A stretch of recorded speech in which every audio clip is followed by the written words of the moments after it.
할렐루야, 아멘. 오늘은 불의한 시대에 또 순결한 변화란 제목을 가지고 함께 말씀을 나누고자 합니다. 이제 우리는 드디어 느부갓네살 왕의 다음 왕 이 벨사살의 시대에 도달하였습니다. 한 나라의 수장이 바뀌면 많은 것이 바뀌게 되죠. 최근 우리나라에도 수장이라 말할 수 있는 대통령이 바뀌지 않았습니까? 대통령이 바뀌고 난 이후에 많은 것들이 변화되었다라고 말해주고 있습니다. 준비된 사진이 있으면 하나 보여주시죠. 대통령이 바뀌고 나서 많은 것이 변화되었다라고 나온 뉴스 중에 제가 감동을 받은 사진입니다. 여러분들은 이 사진을 보시고 무엇이 느껴집니까? 뭐가 바뀌었다라고 느껴지세요? 관심이 없으신가요? 투표는 하셨죠? 저는 이 사진을 보고 뭘 느꼈냐면요. 이 대통령은 뜨거운 아메리카노를 마실 때 그 참모들은 500원 비싼 아이스 아메리카노를 마실 수 있다라는 거예요. 이게 직장을 다니고 있는 사람들한테는 이게 얼마나 큰 변화인지 아마 모를 겁니다. 마음껏 먹어. 나는 뭐예요? 짜장면. 이런 세대 속에 당당하게 저는 500원 비싼 아이스 아메리카노를 마시겠습니다라고 말할 수 있는 사회, 정말 좋은 사회로 이 한국이 변화되고 있는 것 같습니다.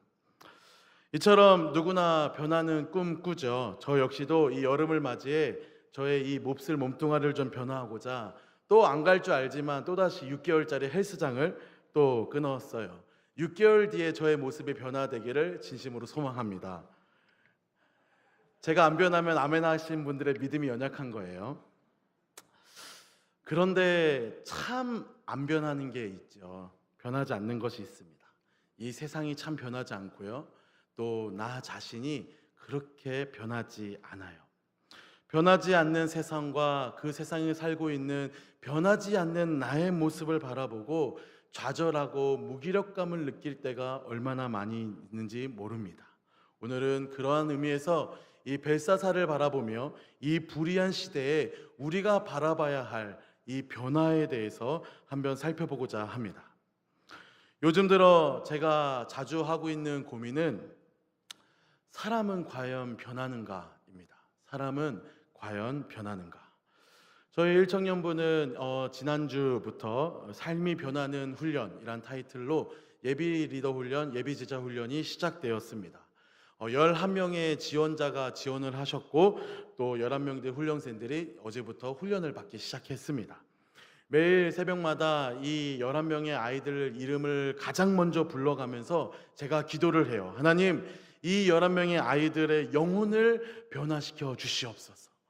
이 아이들을 변화시켜 주셔서 이 11명의 이 씨앗들이 밀알이 돼서 우리 청천교회 청년부를 큰 나무로 만들게 하시고 또 그 큰 나무 밑에 수많은 허다한 청년들이 같이 깃들고 열매를 먹으며 쉴 수 있는 그런 믿음의 공동체가 되게 해달라고 기도하고 있어요.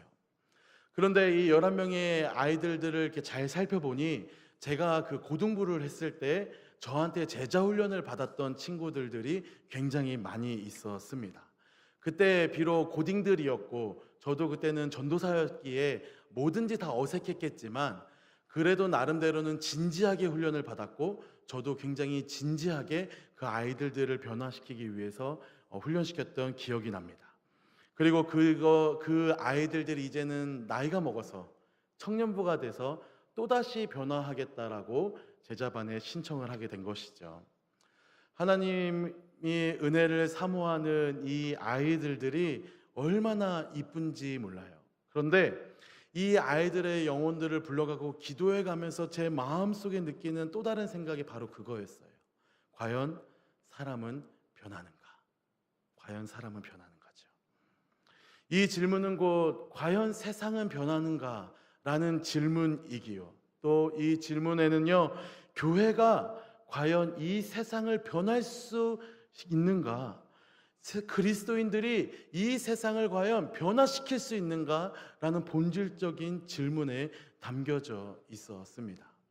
물론 목사로서 믿음을 가지고 있는 이 교회와 바로 우리가 이 세상을 변화시킬 수 있고, 또 우리가 세상의 빛과 소금이 되어 이 세상을 변화시키는 것이 예수님의 명령이라고 그동안 선포하고 외쳐왔어요.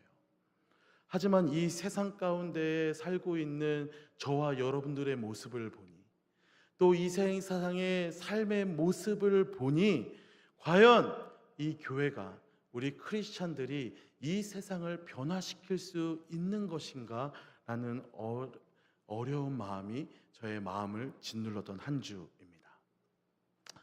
1800년도를 여는 대표적인 실존주의 철학자인 키에르케고르라는 철학자가 있습니다. 그분이 이 무기력한 그 시대의 교회와 하나님의 실존성에 대해서 고민하면서 이런 뼈아픈 말 한마디를 남깁니다. 문제는 매우 단순하다. 성경은 이해하기 쉽기 때문이다. 그러나 우리 크리스천들과 교회는 교활한 협작꾼 패거리다. 우리는 말씀을 깨닫는 순간 즉시 그에 따라 행동할 의무를 갖게 된다는 것을 너무나 잘 알고 있기에 그들은 하나같이 성경의 말씀을 이해하지 못하는 척한다. 그리고 덧붙여 이런 예화를 붙이고 있어요. 거위들이 뒤뚱뒤뚱 걸어서 교회를 향한다. 앞에 있는 뚱뚱한 거위 목사가 우리도 하늘을 날 수 있습니다라고 외치자 교인 거위들도 큰 소리로 아멘한다. 그리고 다 함께 우리도 하늘을 날 수 있다라고 힘차게 찬양한 이후에 다시 뒤뚱거리며 교회를 떠나간다. 혹시 오늘 저와 여러분들의 모습은 아닐까 진지한 고민과 의심이 듭니다.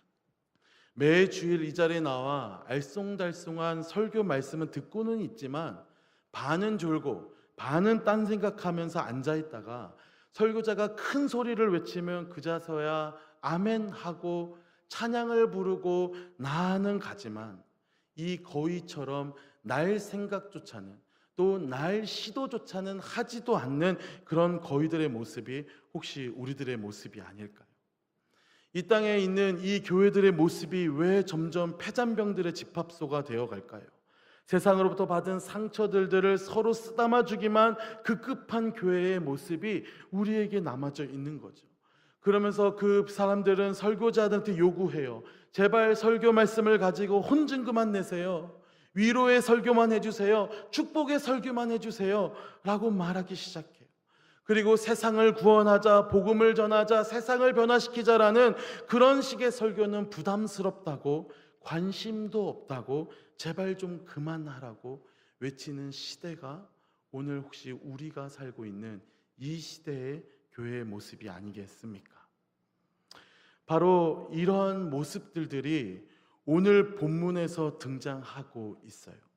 아무것도 변하지 않을 것 같은 이 캄캄하고 답답한 이 세상을 대표하는 인물이 오늘 벨사살이라는 왕입니다. 벨사살 왕은 바벨론의 마지막 왕입니다. 그리고 오늘 5장의 배경 역시도 이 선대왕 느부갓네살 왕은 페르시아의 왕인 고레스 왕과의 이 최후의 전쟁을 하고 있는 상황 속입니다. 느부갓네살 왕은 이 페르시아와 메데라는 국가를 견제하기 위해 영토를 지키기 위해 최전방에 나가 전쟁을 하는 대신에 자신의 아들 벨사살을 세워서 일찍부터 이 바벨론의 성읍을 지키게 만들었던 거지요. 그런데 이 아버지는 전쟁에 나가서 최후의 전쟁을 하고 또 바사 제국에게 져서 사망한 것 정도로 모른 채 벨사살은 지금 무엇을 하고 있습니까? 바로 온 신하들과 모여 잔치를 벌이고 있다라는 거예요. 우리 5장 1절 말씀 다 같이 한번 읽어보도록 하겠습니다. 5장 1절 말씀입니다. 시작.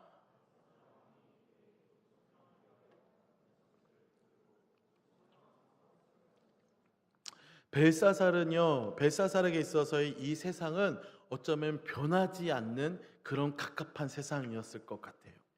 아무리 애를 써봐도 자신의 국가 바벨론이 페르시아 제국을 이길 수가 없다라는 거죠. 자신의 아버지는 그것을 바꿔보고자 목숨을 걸고 싸우고 있지만 아들인 이 벨사살이 봤을 땐 이 세상은 변하지 않는다라는 거예요. 그래서 차라리 이 변하지 않는 세상 지금이라도 즐기자라고 말하며 이 큰 잔치를 벌이고 있다라는 겁니다. 최근 우리나라에 새로운 신조어가 뜨고 있는데 이 욜로 라이프라는 신조어입니다. 욜로 라이프. 다들 아시죠? 이 지금 이 순간을 즐겨라라는 말로 인생은 단 한 번뿐, 인생은 단 한 번뿐이다라고 말하고 있는 이 라이프 스타일입니다. 그 어떠한 가치보다 지금 이 순간, 그 순간에 나의 행복을 최우선의 가치로 삼아서 살자라고 이야기를 하고 있는 거예요. 근데 이 가치는 사실 아주 예전부터 나왔습니다. 저희 어렸을 때였나요? 이런 노래가 있었어요. 아버지는 말하셨지. 그 다음 뭐예요? 네, 저랑 같은 세대인 거예요. 인생을 즐겨라. 이런 노래가 CM송이 되고 즐겨 부르기 시작하면서 그런 노래를 갈망하는 시대가 우리 세계에 다가오고 있다는 거죠. 최근 20, 30대에 830명에게 설문조사를 했는데요. 이 84.1%의 청년들이 나도 욜로 라이프로 인생을 살고 싶다라고 대답을 했다라는 거예요. 오늘 성경 속에 등장한 이 벨사살의 모습이 현대판 욜로의 모습일 것 같아요. 아버지는 전쟁에 나가서 죽든지 말든지 자신의 국가가 오늘 밤 쳐들어 오는지 모르든지 간에 지금 자신은 그 순간 그 자리에 귀족들과 함께 잔치를 벌이고 행복을 즐기자라고 말하고 있다라는 거죠. 그런데 문제는요, 이 벨사살 왕의 이 욜로 라이프가 그것으로 만족하지 않는다라는 겁니다. 욜로 라이프 자체가 나쁘다라고 말하는 것이 아니에요. 저도 할 수 있다면 한번 하루라도 그렇게 살고 싶다라는 생각을 조금 하고 있어요. 제 카드와 통장에 마르지 않는 생수가 있어서 긍능족족 승인 거부입니다가 되지 않고 등등족족 살 수 있는 그런 라이프가 저에게도 하루만 있었으면 좋겠다라는 생각을 저도 하기도 해요. 문제는 이 벨사살이 하고 있는 이 욜로 라이프의 인생 끝에 하나님을 부정하고 하나님을 모욕하기 시작했다라는 겁니다. 우리 2절부터 4절 동안 보면 이 벨사살 왕의 모습을 보여주고 있는데요. 우리 다 같이 한번 읽어봅시다. 시작. 벨사살이 술을 마실 때 명하여 그에 붙인 느부갓네살이 예루살렘 성전에서 탈취하여 온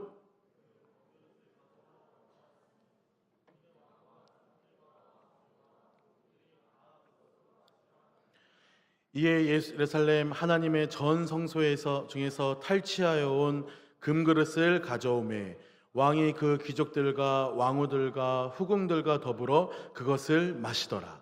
그들이 술을 마시고는 그 금, 은, 구리, 쇠, 나무, 돌로 만든 신들을 찬양하니라. 느부갓네살은요, 점령한 나라의 그 신의 형상들을 가져다가 자신의 창고에 숨겨놓고 모았던 사람입니다. 다른 나라를 수호하고 지키는 그 신이 바로 자신의 군대에게 굴복했다라는 것을 말하고 보이기 위해서죠. 그런데 이스라엘 나라를 정복했는데 이스라엘 나라에는 신의 형상이 없는 거예요. 왜냐하면 십계명에서 이야기하고 있듯이 이스라엘 사람들은 하나님의 형상을 만들지 않았기 때문입니다. 그래서 느부갓네살은 대신 그러면 금그릇 은긋이라도 갖고 와라라고 말하고 자신의 보물창고에 넣어놓은 거죠. 그리고 오늘 벨사살은 바로 그 금그릇을 꺼내다가 술을 마시겠다라고 이야기하는 거예요. 이 금그릇을 가지고 술을 마시겠다라는 것은요, 단순히 인생을 즐기라는 잔치 자리에 그릇이 부족해서 그 금그릇을 갖고 오라는 것이 아니에요. 철저히 하나님을 부정하고 철저히 하나님을 모욕하기 위해서 이스라엘 성전에 있는 그 금그릇을 갖고 오라고 이 벨사살이 말하고 있다는 거죠. 이것이 현대판 욜로 라이프라는 이름에 속아서 숨어서 우리를 유혹하고 있는 이 영적인 타락한 세상의 정체입니다. 이것이 변하지 않는 이 세상의 유혹이에요. 사람들은 자신의 쾌락에 자신의 몸을 맡기고 더 나아가 하나님을 부정하고 하나님을 모욕하는 시대에 우리는 끊임없이 살고 있어요. 이 사실은 변하지 않았다라는 거죠. 모세 때도 그랬고요, 다윗의 때도 그랬고, 예수님의 때도 그랬고, 지금 저와 여러분이 살고 있는 지금 이 세상도요, 세상은 변하지 않아요. 하나님을 부정하고 하나님을 모욕하고 하나님을 믿는 자들을 핍박하는 그 시대, 변하지 않는 시대에 우리는 살고 있다라는 거죠. 그렇다면 이 변하지 않는 시대에 우리는 어떻게 살아야만 하겠습니까? 너무나 잘 알고 있는 이야기지만 왜 우리는 신앙생활을 이렇게 오래 했어도 이 세상을 변화시키지 못했고 왜 내 자신은 변화하지 못하고 있는 걸까요? 오늘 본문의 결론부터 이야기를 하자면 이 땅의 인생이 끝이 아닌 것을 깨달아야만 한다라는 거예요. 다시 말해 이 세상이 왜 변하지 않는가? 왜 교회는 이 세상을 변화시키지 못하는가? 왜 하나님을 믿고 있는 우리는 도무지 변화될 생각을 하지 않고 있는가? 그에 대한 본문의 대답은 우리가 죽음 이후의 그 삶을 소망하지 않기 때문입니다. 욜로의 삶을 살았던 벨사살은 하나님을 부정하고 죽음 이후에 인생이 없다라고 믿었기에 이 땅 가운데 삶의 쾌락에 주목하던 사람입니다. 그에게는 오직 지금 이 순간만이 가치가 있었을 뿐이에요.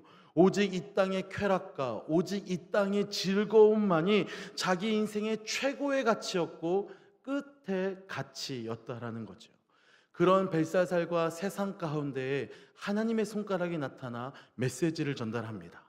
잔치자리에 갑자기 큰 손가락들이 나타나더니 벽에 글씨를 쓰기 시작한 거예요. 그 글씨는 무엇이냐? 5절 말씀에 써 있죠.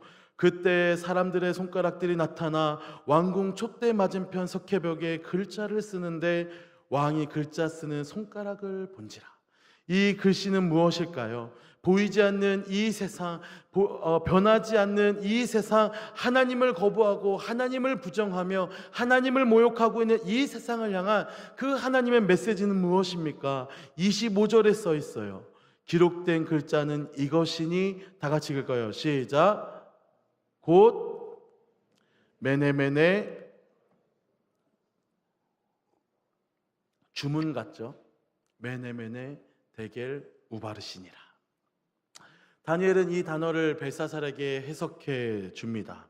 이 메네라는 단어는 이 계수하다라는 의미예요. 26절입니다. 그 글을 해석하건대 메네는 하나님이 이미 왕의 나라의 시대를 세워서 계수해서 그것을 끝나게 하셨다 하며, 메네는 이제 끝났다라는 의미입니다. 그 날을 다 샜더니 이미 끝날 날이 이르렀다라는 거예요. 인생의 호루라기가 부릴 날이 온다라는 겁니다. 그 삶의 끝이 지금 왔다라는 것을 말하고 있어요. 데겔은 저울의 재보다라는 의미입니다. 27절을 보면요, 데겔은 왕을 저울에 달아보니 부족함이 보였다 하며, 인생의 마지막 날 저울에 재보니 그 왕의 삶의 모습이 부족했다라는 거죠.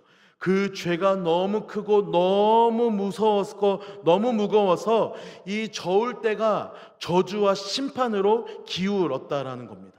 마지막으로 우바르시는 찢어지다라는 의미입니다. 28절을 보면 베레스는 우바르신입니다.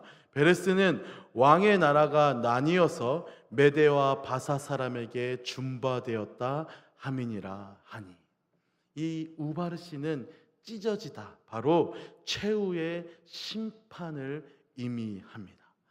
이 변하지 않는 이 세대에, 이 현실의 삶이 다인 줄 알고 믿고 있는 시대에, 영원한 세상을 소망하지 않고 있는 그 시대에 하나님의 메시지는 종합해보자면, 세상의 나라 바벨론은 메네, 이제 끝난 날이 찾아왔다는 거예요. 그리고 데겔, 그 죄값을 저울에 재보니 그 죄가 너무 크고 무겁다라는 거죠. 그리고 우바르신, 심판받아 그 영토가 찢어져 저주와 진노가 임하게 될 것이다 라고 말하는 거예요. 오늘 이 메시지가 우리에게 주고 있는 그 이야기는 무엇입니까? 바로 죽음 이후에는 하나님의 심판 때, 하나님의 저울 때가 있다라는 거예요. 그리고 그 하나님의 좋을 때에 달아봤을 때 부족한 자들은 영원한 심판, 영원한 저주가 내린다라는 거죠. 하지만 벨사살에게 있어서 죽음 너머의 삶은 관심이 없었어요. 그래서 이 현실의 삶에 매달리고 쾌락주의가 된 거 아닙니까? 하지만 그런 벨사살과 바벨론에게 하나님 분명히 선포하셔요. 이 땅에는 반드시 죽음이 찾아올 것이고 그 죽음 이후에는 하나님의 저울 때 심판이 있을 거고, 그 저울 때 심판에 그 죄가 무거운 자는 저주와 진노, 영원한 지옥이 있을 것을 깨달으라 라는 것이죠. 돈을 흥청망청 쓰는 우리 20대들, 젊은이들도 20대에 중후마지 되고 직장에 취직을 하게 되면 이 결혼이라는 것들을 준비하게 됩니다. 그러면 결혼을 준비하는 청년들은 전부 다 뭘 하죠? 저축이란 것을 하게 돼요. 3년 뒤 또는 5년 뒤 내가 결혼할 그 결혼을 위해서 내가 그 이전에는 철없이 주는 용돈을 다 펑펑 썼지만 이제는 내가 받는 그 용돈과 버는 그 돈에 저축을 하기 시작한다라는 거죠. 결혼을 하기 시작하면 또 저축을 합니다. 왜냐하면 태어날 아이를 위해서 저축을 해요. 이 아이가 또 잘 자라 장성하게 되면 또 저축을 인생들은 하기 시작합니다. 왜냐하면 자신의 노후를 준비하기 위해서라는 거죠. 이처럼 자기 삶의 앞날을 바라보면서 미리미리 준비하는 사람들을 우리는 이 땅에서도 지혜로운 사람이다라고 이야기를 해요. 이처럼 미래를 바라보며 미래를 준비하는 사람들은 현실의 삶을 조장하고 현실의 삶을 조정하는 것을 발견할 수 있어요. 미래를 향한 그 소망이 바로 현실의 나를 변화시킨다라는 것이죠. 그렇다면 제가 초두에 여러분들에게 드렸던 그 질문의 대답이 바로 이것이에요. 왜 이 세상은 변하지 않습니까? 왜 우리는 변하지 않아요? 왜 신앙생활을 하고 있는 우리가 이 땅의 삶을 변화시키지 못하고 있습니까? 바로 우리도 세상 사람들과 마찬가지로 죽음 이후의 그 영원한 삶을 소망하지 않는다라는 거예요. 미래를 소망하는 사람들은 현실을 자신의 삶을 절제할 수밖에 없고, 미래를 바라보고 있는 사람은 현실의 삶의 스타일을 바꿀 수밖에 없는데, 우리는 그 미래를 바라보고 미래를 소망하지 않고 있는 그런 자들과 똑같은 삶을 살고 있다라는 거죠. 하나님을 믿고 있다라는 우리가 바라보고 있는 죽음 이후의 삶은 무엇입니까? 바로 천국이라고 말하고 있는 것 아니겠어요? 그런데 이 천국을 바라보고 있는 우리조차도 그 천국을 소망하고 있지 않기 때문에 이 땅 가운데 우리가 전혀 변화되지 않는다라는 거예요. 이 교회가 이 영원한 천국을 소망하고 있지 않기 때문에 이 교회 공동체가 이 세상을 변화시키지 못하고 있는다라는 겁니다. 사랑하는 여러분, 하나님을 믿고 있는 우리도 반드시 죽어요. 우리의 인생에도 반드시 하나님의 매내가 찾아옵니다. 그 다음 우리도 하나님의 심판 때, 하나님의 저울 때에 서게 될 거예요. 하나님의 저울 때 위에서 바로 우리 하나님의 대결, 그 메시지가 우리에게 찾아오게 돼요. 우리의 죄를 달아보실 것이죠. 이 하나님의 최후 심판 때, 이 저울 때 앞에 과연 자유로울 자가 누가 있겠습니까? 목사인 저도 어림없죠. 제가 이렇게 아무리 뚱뚱해도요, 저보다 훨씬 더 무거운 그 죄의 저울 때 앞에서 저는 죄로 영원한 저주 심판으로 흐를 수밖에 없다라는 거예요. 여러분 시소 아시죠? 시소를 타면 어린아이가 시소를 혼자 이렇게 재밌게 타고 있었습니다. 그런데 지나가고 있는 저 같은 사람이 갑자기 시소 위에 한 발을 이렇게 저쪽 시소 위에 한 발을 딱 올려놓는 거예요. 그러면 그 어린아이는 어떻게 될까요? 어떻게 돼요? 그 발이 땅에 닿을까요? 저보고 나쁜 사람이라고요? 제가 한참 철었을 때 동네의 시소를 다 부시고 다녔습니다. 사춘기 나이 때 그 생각이 나요. 동네 밤마다 모든 시소들을 막 이렇게 친구들이랑 같이 아무튼 우리가 어른들이 그 시소에 한구정이 있으면 그 어린아이들은 시소 끝에서 매달려 있을 수밖에 없죠. 시소를 재미있게 타고 있었지만 더 무거운 것이 저 저울대 끝에 서 있게 되면 그 시소는 더 이상 내려올 수 없어요. 자기 힘으로 자기 능력으로 그 발에 땅이 닿지 않기 때문에 그 시소는 더 이상 즐거움의 시소가 아니라 공포의 놀이기고요, 공포의 심판대가 된다라는 거죠. 그것에 내려가지 못해 혼자 아무리 울고 아무리 발버둥을 쳐봐도 스스로는 그것을 땅에 내릴 힘과 능력이 없는 시대, 바로 하나님의 저울대 앞에 서 있는 그 심판대의 모습이라는 거예요. 내가 지은 그 끔찍한 죄악의 무게가 우리를 시소 위에서 아무리 발버둥 쳐도 내려올 길이 없게 만드는 그 어린아이처럼 우리를 만든다라는 거죠. 하나님의 저울대 앞에 이제 우리는 아무리 발버둥을 쳐도 우리의 죄를 감당할 능력도 없고, 아무리 내려달라고 아무리 죄를 짓지 않으려고 발버둥을 쳐봐도 이 죄의 무게와 이 죄의 유혹을 이겨낼 수 없는 세상이 바로 우리의 세상이요, 저와 여러분들의 죽음 이후의 메델의 세상이라는 거예요. 그런데 하나님을 믿고 있는 우리에게는 놀라운 사실이 있어요. 하나님의 심판대 저울대 앞에서 하나님의 기준에 미치지 못해 완전히 나의 추악한 그 죄의 무게 때문에 아무것도 할 수 없는 그때 그 순간에 하나님의 심판 우바르신이 들리지 않는다라는 거예요. 하나님을 믿고 있는 우리에게는요. 사랑하는 여러분, 이 사실을 믿게 되기를 진심으로 소망합니다. 우리에겐 영원한 심판과 그 저주와 진노인 우바르신이 우리에게는 없어요.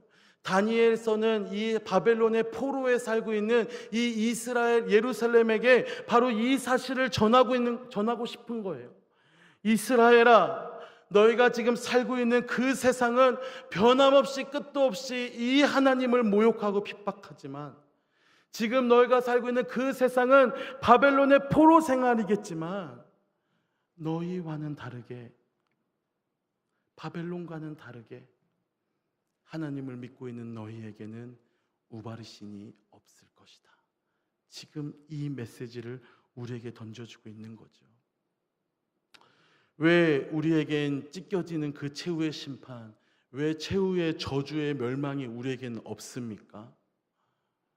우리의 죄는 무겁고 처절해서 우리 스스로 발을 담궈줄 수 없는 그때 그 순간에 그 시소와 저울대 위에 매달려 있는 우리가 어떻게 내려올 수 있을까요? 답은 간단해요. 내 쪽으로 내 죄보다 더 무거운 것이 올라와 있으면 됩니다. 그죠? 내 쪽으로 내 죄보다 더 무거운 것이 오면 돼요. 내 죄보다 더 무거운 것, 내 죄보다 더 큰 것, 바로 무엇일까요? 예수 그리스도의 십자가인 줄 믿습니다. 예수 그리스도의 십자가가 나한테 다가오게 될 때 그 하나님의 저울대 심판이 기울어진다라는 사실이에요. 우리가 지은 죄보다 하나님의 그리스도의 은혜가 훨씬 더 크기 때문입니다. 우리가 지은 그 죄악보다 예수님의 사랑이 더 크고 무겁기 때문이에요. 우리가 지은 그 죄 때문에 우리의 영혼과 몸이 찢어져야 했지만 예수 그리스도의 십자가가 나 대신 찢어 주셨다라는 거죠. 예수님이에요. 예수님이 그 우바르신을 대신 감당해 주셨다라는 겁니다.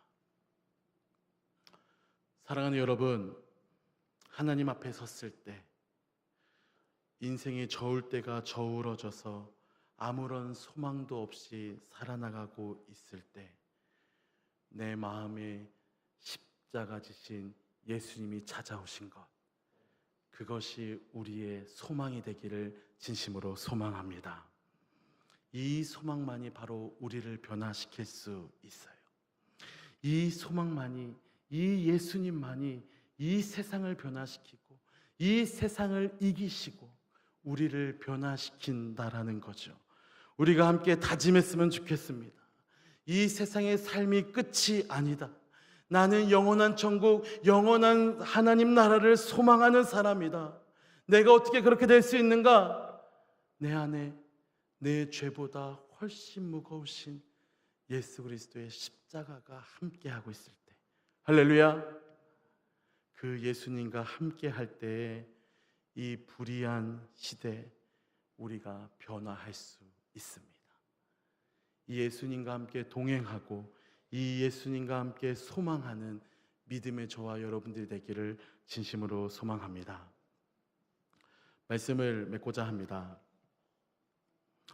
사랑하는 여러분, 세상 사람들도요, 이 현실이라는 미래지만 결혼을 준비할 때, 노후를 준비할 때, 또 1년, 2년, 10년 뒤의 미래를 준비할 때 그 준비를 하는 자의 삶과 준비를 하지 않는 자의 삶의 모습이 달라요. 시간의 사용도 다르고요, 물질의 사용도 다르고요, 가치관도 달라져요. 이 현실의 모습 속에 삶의 차이도 난다라는 거예요. 하물며 우리는 누구입니까?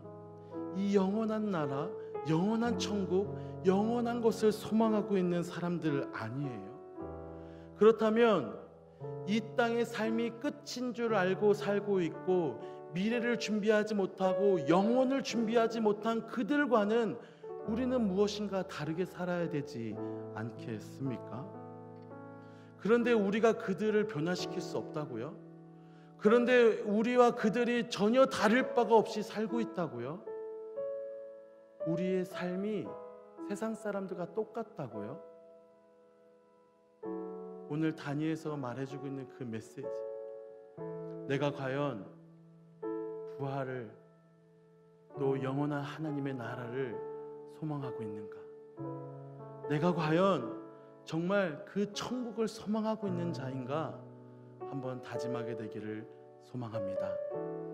우리가 어떻게 그 영원한 나라 천국을 소망할 수 있게 되었습니까? 우리가 어떻게 죽음 이후에 우바르신 영원한 찢어짐과 저주와 고통이 아니라 우리는 하나님과 행복한 그 천국에서 살 수 있다라고 말하고 믿고 고백하는 자가 됩니까? 바로 그 하나님의 심판대 앞에서 내 마음에 찾아오신, 내 쪽으로 찾아오시는 그 예수 그리스도의 십자가의 사랑, 그 사랑 아니겠습니까? 사랑하는 여러분, 오늘 다시 한번 이 예수님께 주목하게 되는 저 여러분 되기를 소망합니다. 이 내 안에 계시는 그 예수님의 십자가에 다시 한번 소망하게 될 때, 그 예수님을 바라보게 될 때 우리가 진짜 천국을 준비할 수 있어요. 그리고 그 영혼을 바라보며 천국을 준비하는 사람들은 우리의 삶을 변화시킬 수 있어요. 우리의 마음을 변화시킬 수 있어요. 우리의 세상을 변화시킬 수 있어요. 누가 이 세상을 변화합니까? 예수를 믿는 바로 우리가요. 여러분들의 삶의 주변, 그리고 여러분들 부활을 사모하고 천국을 사모할 수 있는 영생을 바라보는 하나님의 나라, 하나님의 자녀, 하나님의 백성이 되기를 진심으로 소망합니다. 우리 같이 한번 찬양합시다.